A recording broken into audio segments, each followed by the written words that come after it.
नमस्कार। एक बार फिर TDM सफलता चैनल में आप सभी का स्वागत है। आज हम इस वीडियो के द्वारा कक्षा 10 गणित के चौथे चैप्टर द्विघात समीकरण के प्रश्नों को हल कर रहे थे। पिछले वीडियो में हमने प्रश्नावली 4.2 के पहले और दूसरे प्रश्न की शर्तों को हमने पूरा किया, इन प्रश्नों को हल किया। अब आज हम इस प्रश्नावली के शेष सभी प्रश्नों को हल करने का अभ्यास करते हैं। तो चलिए प्रारंभ करते हैं। ऐसी दो संख्याएं ज्ञात कीजिए जिनका योग 27 हो और गुणनफल 182 हो। दो संख्याएं ज्ञात करना है जिनका टोटल 27 दिया है और उनका गुणनफल 182 दिया है। तो हम किस प्रकार से हल करेंगे? तो तीसरा प्रश्न हल करते हैं। माना पहली संख्या x है और दोनों संख्याओं का टोटल 27 है और पहली संख्या को x मान लिया, तो दूसरी जो संख्या होगी वह 27 में से हम पहली को घटा देंगे, तो दूसरी संख्या हो जाएगी 27 माइनस x। अब प्रश्नानुसार प्रश्न कहता है कि दोनों का गुणनफल कितना है? 182। तो हमने इन दोनों का गुणनफल कर दिया, x इंटू 27 माइनस x बराबर 182।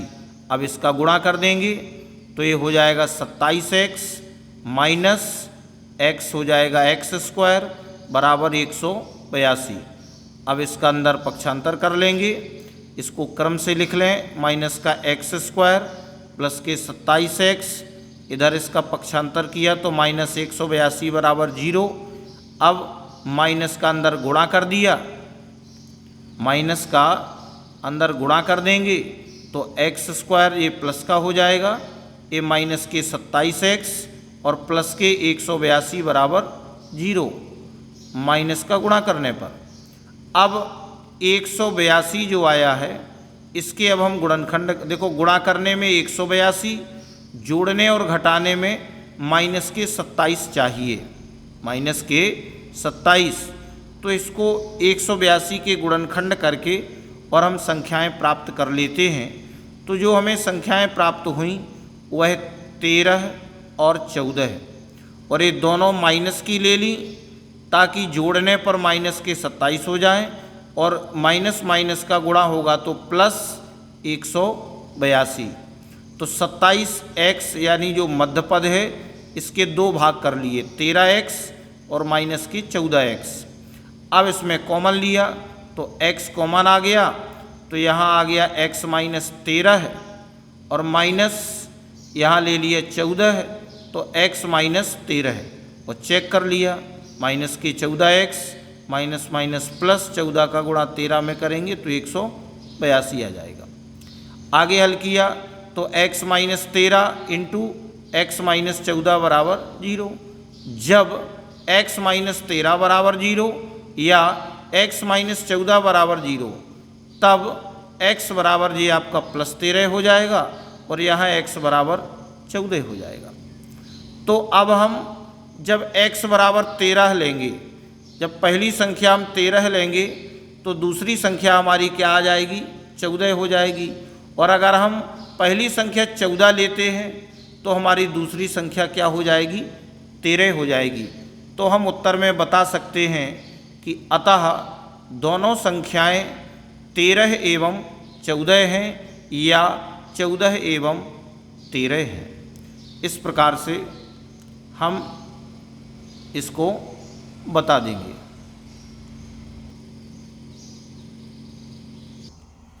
अब चौथा प्रश्न दिया है कि दो क्रमागत धनात्मक पूर्णांक ज्ञात कीजिए। दो क्रमागत धनात्मक पूर्णांक ज्ञात कीजिए जिनके वर्गों का योग 365 हो। देखो, क्रमागत लेना है और धनात्मक पूर्णांक ज्ञात करना है जिनके वर्गों का योग 365 हो। तो आप किस तरह से इसे हल करेंगे, तो सबसे पहले हम इसको मान लेंगे, माना कि पहला धनात्मक पूर्णांक x है और दूसरा क्रमागत धनात्मक पूर्णांक x प्लस 1 होगा। पहला x है तो दूसरा जो क्रमागत होगा उसमें 1 जोड़ने पर ही अगला मिलेगा हमें। तो प्रश्नानुसार प्रश्न कहता है जिनके वर्गों का योग। अब हम इनके वर्ग करके जोड़ दें, तो पहले वाले को पूर्णांक को हमने जोड़ दिया x का वर्ग प्लस इसका हमने वर्ग कर दिया बराबर 365। तो अब सरल कर लेंगे, ये हो जाएगा एक्स स्क्वायर प्लस ये सर्वसमका से तोड़ेंगे चूंकि a प्लस बी का होल स्क्वायर बराबर a square plus B square plus 2ab। तो ये हो जाएगा a स्क्वायर, फिर हो जाएगा b स्क्वायर का वर्ग करेंगे तो एक ही आएगा और 2ab ये हो जाएगा 2x बराबर 365। अब इसे आगे सरल किया तो x square 2x square plus 2x plus 1 और माइनस 365 बराबर 0। तो अब फिर सरल करेंगे 2x स्क्वायर प्लस 2x, 365 में से प्लस 1 घटाया तो माइनस के हो गए 364, माइनस की संख्या बड़ी है बराबर 0। अब पूरे में 2 का भाग दे देंगे तो यहाँ एक्स स्क्वायर बचेगा, यहाँ x बचेगा और माइनस। अब इसमें जब भाग दिया जाएगा तो 2 का भाग दिया तो 2 एकम 2, 2 अट्ठे 16 और 2 दूनी 4। अब 2 का भाग दे दिया। अब गुणा करने में 182 चाहिए और जोड़ने और घटाने में 1 चाहिए। तो इसके ऊपर अभी हमने 182 को किया है 13 और 14 है। तो अब हमें चूँकि प्लस की संख्या चाहिए जोड़ने घटाने में, तो प्लस की संख्या हम बड़ी ले लेंगे। तो एक्स स्क्वायर माइनस के 13x प्लस के 14x माइनस के 182 बराबर 0। अब फैक्टर कर लेंगे, इनमें से x कॉमन ले लिया तो x माइनस 13 और प्लस 14 लिया तो x माइनस 13 बराबर 0। तो एक हो जाएगा x माइनस 13 और एक हो जाएगा x प्लस 14 बराबर 0। अब जब x माइनस 13 बराबर 0 या x धन 14 बराबर 0 तो x बराबर 13 और x बराबर माइनस 14 है। उपेक्षा करने पर चूँकि हमारे जो पूर्णांक हैं वह धनात्मक पूर्णांक हैं तो ऋणात्मक तो हम ले नहीं सकते, इसलिए x बराबर 13 लेने पर अतः दोनों क्रमागत धनात्मक पूर्णांक 13 और दूसरे वाले में हम 1 जोड़ देंगे तो हमें 14 प्राप्त होगा। तो वह दोनों धनात्मक पूर्णांक 13 एवं 14 हैं। ये आप समझ गए होंगे। इस तरह से इसे हम पूरा कर लेंगे। 5वां प्रश्न देखते हैं। एक समकोण त्रिभुज की ऊंचाई इसके आधार से 7 सेंटीमीटर कम है। यदि कर्ण 13 सेंटीमीटर का हो तो अन्य 2 भुजाएं ज्ञात कीजिए। तो सबसे पहले हम एक समकोण त्रिभुज बनाएंगे। तो जैसा कि आप इसमें देख रहे हैं, ये एक समकोण त्रिभुज है जिसकी उसने कहा है कि त्रिभुज समकोण त्रिभुज है जिसकी ऊंचाई इसके आधार से 7 सेंटीमीटर कम है। इसकी ऊंचाई आधार से, तो हमने आधार को x सेंटीमीटर मान लिया और इसकी ऊंचाई x माइनस 7 सेंटीमीटर इसकी हमने ऊंचाई मान ली चूँकि आधार से 7 सेंटीमीटर कम है।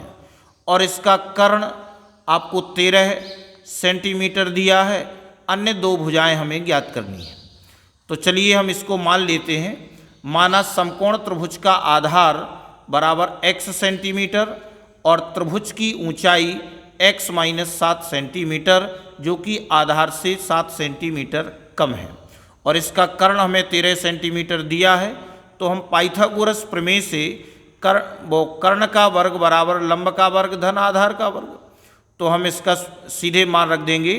तो आधार का वर्ग यानी x का वर्ग प्लस और लंब का वर्ग यानी x माइनस 7 का वर्ग बराबर कर्ण का वर्ग यानी 13 का वर्ग। अब इसको हम सर्वसमका से कर लेंगे। तो एक्स स्क्वायर प्लस ये हो जाएगा A square plus B square minus 2ab, तो 2ab 2 सत्ते 14 और माइनस 1, तो ये हो जाएगा x square plus x square और 7 सत्ते 49, बी का वर्ग 49 माइनस 2ab हो जाएगा माइनस 14x बराबर 13 का वर्ग हो जाएगा 169।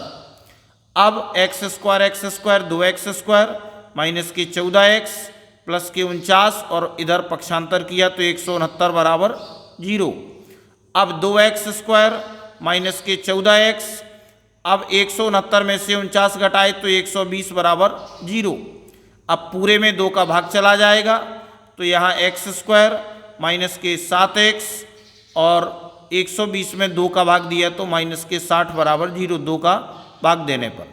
अब देखो गुणा करने में हमें चाहिए माइनस के 60 और जोड़ने या घटाने में चाहिए माइनस के 7, तो 60 के गुणनखंड करेंगे तो अपन 12 और 5 12 पंचे 60 और 12 में से 5 घटाएंगे तो 7 आ जाएंगे।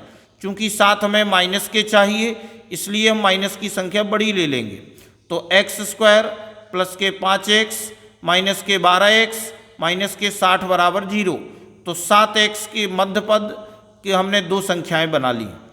अब इसमें से x कॉमन लिया तो x प्लस 5 और माइनस 12 लिया तो ये हो जाएगा x प्लस 5 बराबर 0, तो अब हो जाएगा x plus 5 into x minus 12 बराबर 0। अब जब x धन 5 बराबर 0 या x माइनस 12 बराबर 0 तब x बराबर माइनस 5 और x बराबर 12 है। अब हम देखते हैं कि जो x बराबर माइनस 5 आता है इसकी हम उपेक्षा कर देते हैं। उपेक्षा करने पर, क्योंकि कोई भी भुजा ऋणात्मक नहीं हो सकती, संभव नहीं है, इसलिए हम x बराबर 12 लेकर के बता देंगे कि इसको भी बताया कि x बराबर माइनस 5 त्रिभुज की भुजा संभव नहीं है। अतः त्रिभुज का जो आधार होगा वह 12 सेंटीमीटर और ऊंचाई 12 माइनस तो ऊंचाई हो जाएगी x माइनस 7 अर्थात 12 माइनस 7 बराबर 5 सेंटीमीटर, ये हो जाएगी ऊंचाई और त्रिभुज का आधार हो जाएगा 12 सेंटीमीटर। अतः हम इस प्रकार बता सकते हैं कि त्रिभुज की अन्य समकोण त्रिभुज की अन्य दोनों भुजाएं 12 सेंटीमीटर व 5 सेंटीमीटर हैं। इस प्रकार से हम लिख सकते हैं। अगला प्रश्न आता है 6वां, एक कुटीर उद्योग एक दिन में कुछ बर्तनों का निर्माण करता है। एक विशेष दिन यह देखा गया कि प्रत्येक नग की निर्माण लागत उस दिन के निर्माण किए गए बर्तनों की संख्या के दुगने से 3 अधिक थी। यदि उस दिन की कुल निर्माण लागत 90 रुपये थी तो निर्मित बर्तनों की संख्या और प्रत्येक नग की लागत ज्ञात कीजिए। तो अब इसका हम किस तरह से हल करेंगे, तो अब आप देखेंगे कि सबसे पहले हमने माना कि एक दिन में निर्मित बर्तनों की संख्या x है और फिर कहा गया है कि प्रत्येक नग की निर्माण लागत उस दिन के निर्माण किए गए बर्तनों की संख्या के दुगने से 3 अधिक। यानी अगर हम एक दिन में बर्तनों की संख्या बना रहे हैं वो x है तो इसके दुगने से 3 अधिक अर्थात 2x प्लस 3, वो क्या है इसकी प्रत्येक नग की निर्माण लागत। और अगर उस दिन की कुल निर्माण लागत 90 रुपये थी तो हमें निर्मित बर्तनों की संख्या और प्रत्येक नग की लागत ज्ञात करना है। तो यहाँ पर हम बता देंगे कि प्रत्येक नग की जो लागत है वह 2x प्लस 3 है, क्योंकि उस दिन निर्मित किए गए बर्तनों की संख्या के दुगने से 3 अधिक है। अब कुल लागत कितनी होगी, तो अब देखो एक नग की लागत इतनी है और टोटल बर्तन बन रहे हैं इतने, तो हम दोनों का गुणा कर देंगे तो हमें कुल लागत पता चल जाएगी। तो x इंटू 2x प्लस 3, तो ये हो जाएगा 2x स्क्वायर प्लस 3x। अब चूंकि हम जानते हैं कि प्रश्न के अनुसार यानी इस पूरे कुल निर्माण लागत में 90 रुपये लगते हैं, कुल निर्माण लागत यहाँ लिखा है कि उस दिन की कुल निर्माण लागत 90 रुपये थी, तो हम बता देंगे कि कुल लागत इतनी हो रही है, तो टोटल हो गया 90। तो 2x² प्लस के 3x माइनस का 90 बराबर 0। तो अब चूंकि 90 के अब देखो गुणा करने में चाहिए 9 दूनी 18 180 और जोड़ने या घटाने में चाहिए 3। तो हम किस तरह से इसे हल कर लेंगे? तो 180 के गुणनखंड कर लिए। गुणनखंड करने के बाद अब हम देखते हैं कि हमें जोड़ घटाने में कितना चाहिए 3। तो 2 दूनी 4 4 ती 12 और 3 5 15। तो 12 और 15 यानी 12 और 15 हमारी ये दो संख्याएं हैं और हमें प्लस की संख्या चाहिए जोड़ने या घटाने में। तो हम प्लस की संख्या बड़ी ले लेंगे, इसको माइनस कर देंगे। तो माइनस के 180 हो जाएंगे और जोड़ने घटाने में प्लस के 3। तो हमने 2x² minus 12x plus 15x minus 90 बराबर 0। अब इनमें से कॉमन लिया तो 2x, तो यहाँ से बचा x माइनस 6 प्लस 15 कॉमन लिया तो x माइनस 6 बराबर 0। तो अब हो जाएगा x minus 6 into 2x plus 15 बराबर 0। जब x माइनस 6 बराबर 0 या 2x धन 15 बराबर 0, तब x बराबर प्लस 6 और 2x बराबर माइनस 15 और x बराबर माइनस 15/2। तो यहाँ इसकी उपेक्षा कर देंगे, इस मान की उपेक्षा कर देंगे, क्योंकि बर्तनों की जो संख्या होगी वह ऋणात्मक तो नहीं होगी। अतः वो इसको अभी लिखेंगे कि निर्मित बर्तनों की संख्या, यानी जो एक दिन में बर्तन बनाए जा रहे हैं उसकी संख्या 6 है और एक नग की निर्माण लागत जो 2 है यानी उसके दुगने से 3 अधिक थी, तो 2x प्लस 3, तो ये हो जाएगा 2 गुणा 6 प्लस 3, तो 2 छक्के 12 और प्लस 3, तो ये हो गया 15। तो अब हम उत्तर में बता देंगे, अतः निर्मित बर्तनों की संख्या 6 तथा प्रत्येक नग की लागत 15 रुपये है। इस तरह से हम इन सभी प्रश्नों को हल कर लेंगे। तो इस वीडियो में बस इतना ही। नेक्स्ट वीडियो में हम अगले टॉपिक और उदाहरणों को हल करेंगे। आपको ये वीडियो अच्छा लगा हो तो वीडियो के लिए कमेंट और शेयर अवश्य करें। धन्यवाद।